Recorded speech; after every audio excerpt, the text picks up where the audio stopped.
Hey guys, how are you doing? Ready for today's class? E aí pessoal, tudo bom? Vamos para a aula de hoje? Hoje a gente começa aí a primeira aula na página 320, ou seja, estamos no segundo livro. Se você ainda não está com o livro, por favor, acompanhe comigo aí na tela. E essa página, que é uma das atividades para hoje, ela apresenta para a gente algumas palavras relacionadas à música, certo?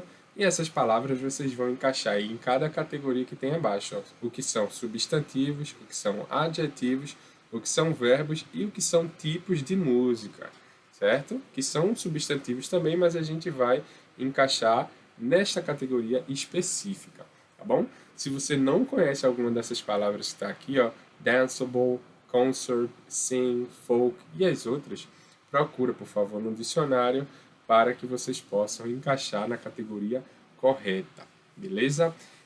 Vocês vão perceber que a gente vai ter menos atividades a partir dessa semana em relação ao livro. Mas isso não quer dizer que a gente vai deixar de fazer as outras páginas que estão no livro, né? Serão solicitadas páginas específicas, mas isso não quer dizer que você não vai fazer as outras páginas do livro, tá bom? Só que o que a gente vai exigir que poste lá no Que Mágico pra gente, com fotos em relação às atividades do livro, são as páginas específicas que estarão na atividade chamada tarefa, tá bom? Então, por favor, segue comigo aqui para a próxima página, que é a página 322, e ainda continua falando lá no livro sobre música. Aí a gente tem aí coisas que eu gostaria de destacar. In time.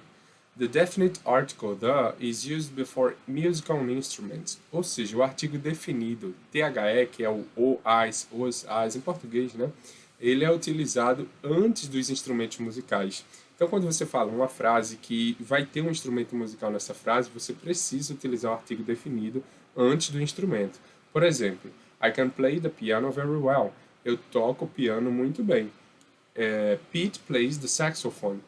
Pete toca saxofone. Em português, não é comum de a gente utilizar um artigo definido antes do instrumento, mas em inglês é necessário, certo?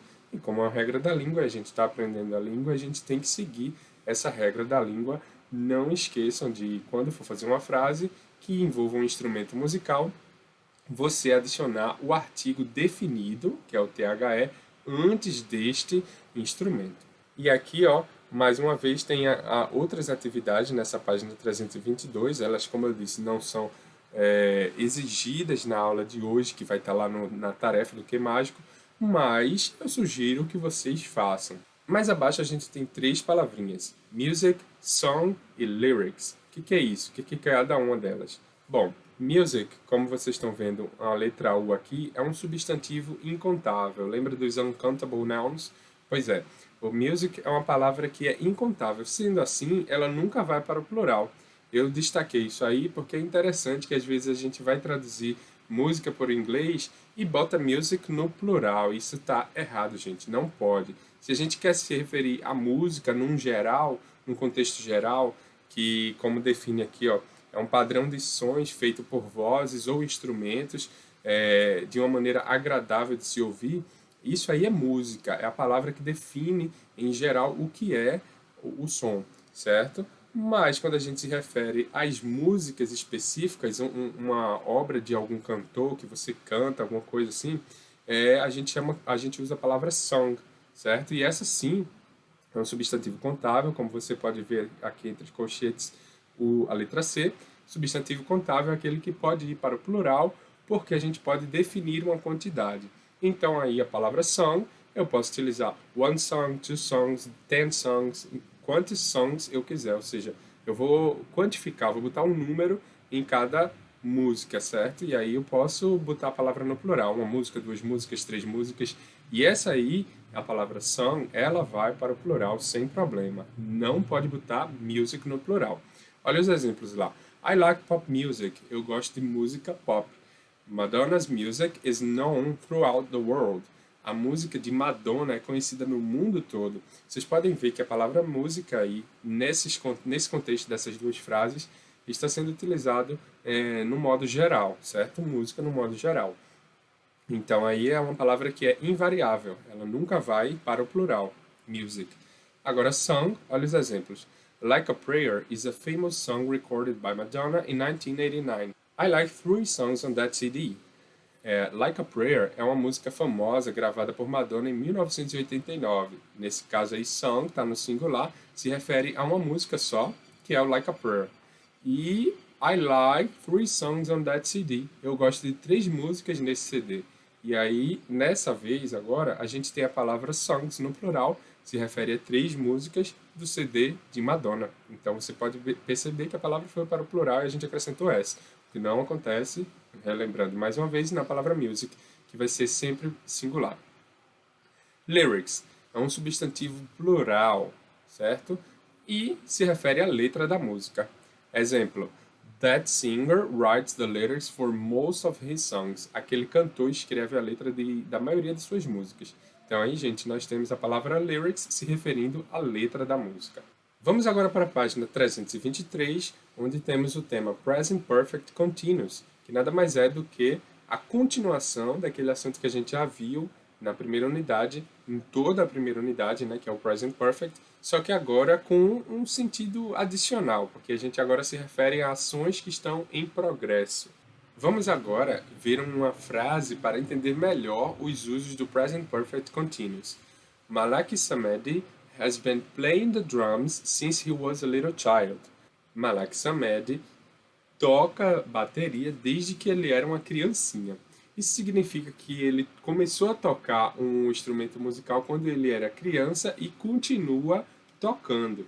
Basicamente é a mesma função, mesmo uso do que a gente já conhece do Present Perfect, normal, né? Que geralmente expressa uma ação que começou num passado não específico, um tempo que não é específico, só que continua até o presente, né?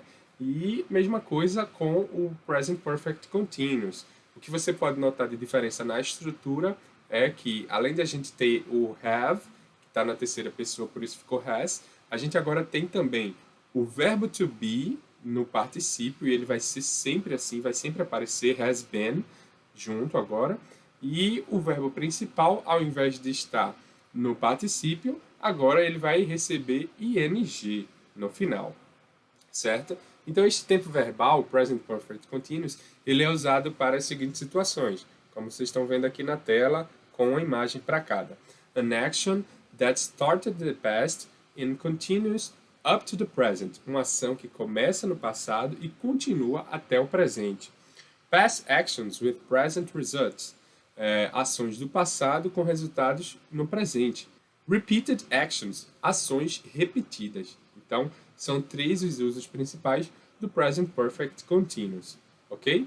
Então a gente tem aí, ó, It has been raining heavily for 1 hour. Então, tem chovido pesado por 1 hora. Uma ação que está em progresso, é contínua, né? Não encerrou, ela começou 1 hora atrás e continua ainda chovendo pesado, certo? Ainda está chovendo. Na segunda frase, nós temos It has been raining heavily. Tem chovido pesado, tem chovido bastante.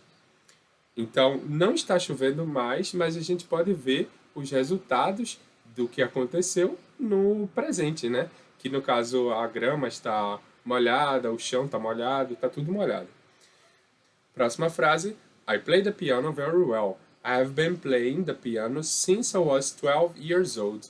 Então, eu tenho tocado piano desde que eu tinha 12 anos de idade. Isso é uma ação que começa no passado, continua no presente e é ação repetida, porque a gente continua, a pessoa no caso, né, continua tocando sempre o piano. Vejamos o quadro a seguir, ainda na página 323, que nos mostra formas afirmativa e negativa primeiro. Então a gente tem aí como estrutura o sujeito, depois o has ou have, certo? Dependendo do sujeito, porque apenas na terceira pessoa de singular vai ser has, né? E nas outras vai ser sempre have. O been, ele vai estar lá fixo, em todas as frases vai aparecer depois do verbo have. Depois a gente tem o gerúndio, que nada mais é do que um verbo qualquer com ing, e ele que expressa a ação principal da frase, certo? Por último, nós temos o complemento. Vamos ver aí os exemplos que estão no quadro. I have been surfing the net since 9 p.m. Então, eu estou usando a internet, surfando na internet, desde as 9 da noite. He has been studying for 2 hours. Ele tem estudado por 2 horas. É uma ação que continua, né? Uma ação contínua. We haven't been working overtime this week. A gente não está trabalhando além do nosso horário nesta semana. It hasn't been raining for the past few weeks. Não tem chovido nas últimas semanas. Para a gente formar a estrutura da interrogativa, porque a gente viu que na afirmativa e na negativa são basicamente a mesma coisa. A gente só precisa, para negar, acrescentar o not, que aí fica haven't ou hasn't. O resto da frase, a estrutura é a mesma. Para a gente fazer a forma interrogativa, é semelhante ao present perfect simple, que é a gente pega o verbo have, o auxiliar, e joga no início da frase antes do sujeito. Have you been running? Você está correndo. Has she been working on her website? Ela está trabalhando no site dela. E quais são as short answers, ou seja, as respostas curtas de acordo com essas questões aí? Observe. Have you been planning your vacation? Você está planejando as suas férias? Yes, I have. Ou então, no, I haven't. Isso aí vai servir para qualquer sujeito. Vai combinar com o sujeito da pergunta sempre, né? Has Andrea been working in a bank since April? Andrea está trabalhando num banco desde abril? Yes, she has. No, she hasn't. Sim, ela está, ou não, ela não está. Passamos agora para a página 324, que tem outra tabela para a gente estudar as formas interrogativas com pronomes interrogativos agora. Então a gente tem aí o pronome interrogativo how long e o what. O que é que acontece para a gente formar a pergunta com essas palavras? How long have they been waiting for her? Por quanto tempo ele tem esperado por ela? What has he been doing lately? O que é que ele tem feito ultimamente? Então a gente precisou adicionar o nosso pronome interrogativo antes do auxiliar have, que forma a pergunta. E aí a frase segue normal, certo? A gente continua tendo o have antes do sujeito, mas agora a gente adiciona antes do próprio verbo auxiliar have um pronome interrogativo. Quando a gente tem pronomes interrogativos na perguntas, isso quer dizer que você precisa dar informações adicionais para responder a essas perguntas. Você não pode responder simplesmente com a short answer, que é o yes ou no. Então, vamos lá para os exemplos abaixo. Where has Anne been waiting for you? Onde é que a Ana, ou Anne, né, no caso, está esperando por você? At the coffee shop. Então, ela está esperando na cafeteria. Why have you been cooking all day? Por que você está cozinhando o dia todo? Because I'm having a big party tonight. Porque eu tenho uma festa grande hoje à noite. Então aí, são informações adicionais que a gente precisa para responder a esse tipo de pergunta com pronomes interrogativos. A seguir, nós vemos que usamos o Present Perfect Continuous com o for e o since. O for é utilizado para dizer por quanto tempo algo tem continuado, algo tem acontecido. Por exemplo, I have been living here for 10 years. Eu tenho vivido aqui por 10 anos. Since é usado para dizer quando algo começou. A gente já conhece o uso do for e do since lá no Present Perfect.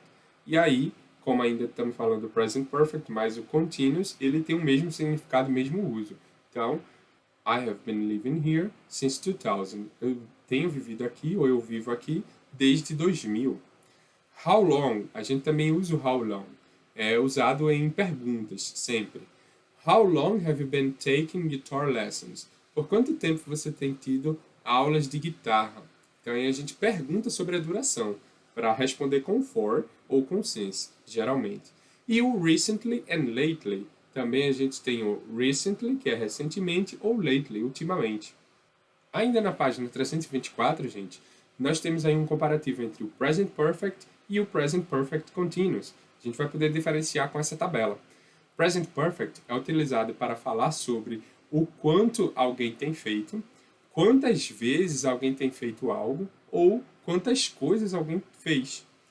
O present perfect continuous se refere à duração que algo tem acontecido, certo? Então, o present perfect continuous vai se referir especificamente sobre a duração do que alguém tem feito, e o o present perfect simple, que é o simples, o que não é o continuous, ele vai se referir a todas essas outras três coisas, né? O quanto alguém tem feito, quantas vezes alguém fez alguma coisa, ou quantas coisas alguém fez. É possível também utilizar tanto o present perfect simples quanto o present perfect continuous com alguns verbos. Por exemplo, live, work, study, teach, wear. O significado entre as duas frases é basicamente a mesma quando usamos o for e o since. Então, aí sim, a gente pode intercambiar. Você usa ou present perfect simple ou present perfect continuous com frases que a gente tem o for e o since. Tanto faz usar uma quanto a outra.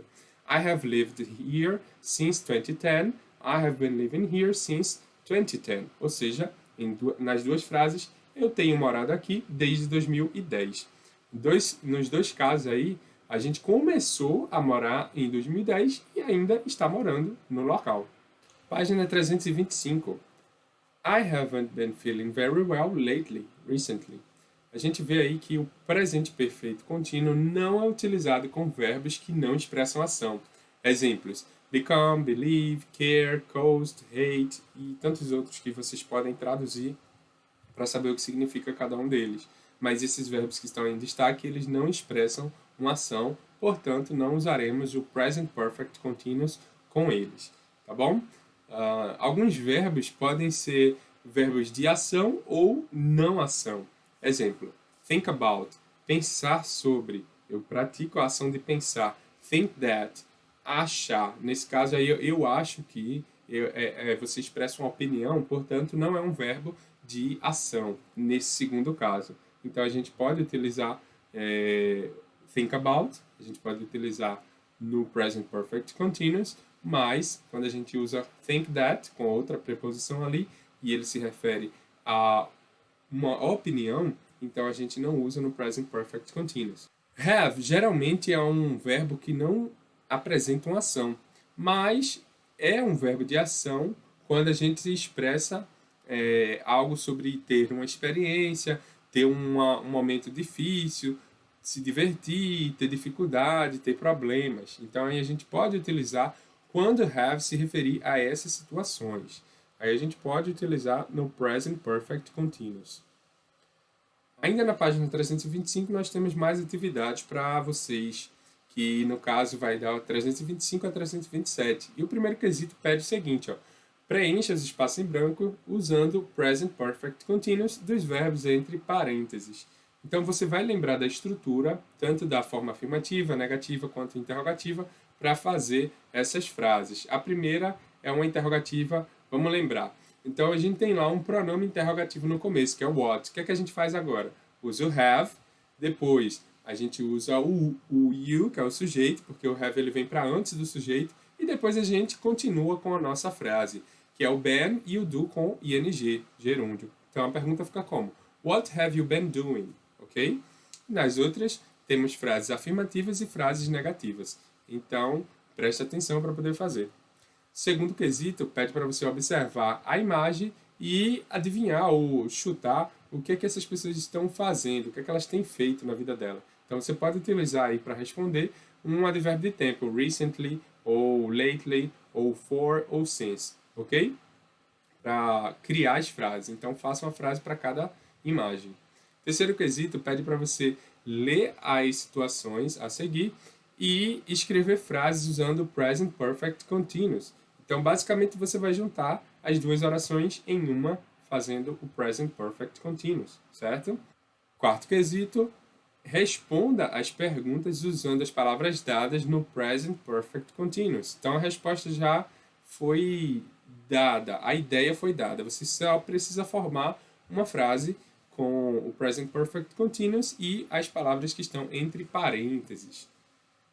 E na última página para hoje, nós temos o quinto quesito, que pede para você reescrever as frases usando since ou for, e não esqueça do present perfect continuous. E o sexto quesito, preencher com present perfect ou present perfect continuous. Então vocês leiam as frases e decidam qual tempo verbal vai ficar melhor em cada frase.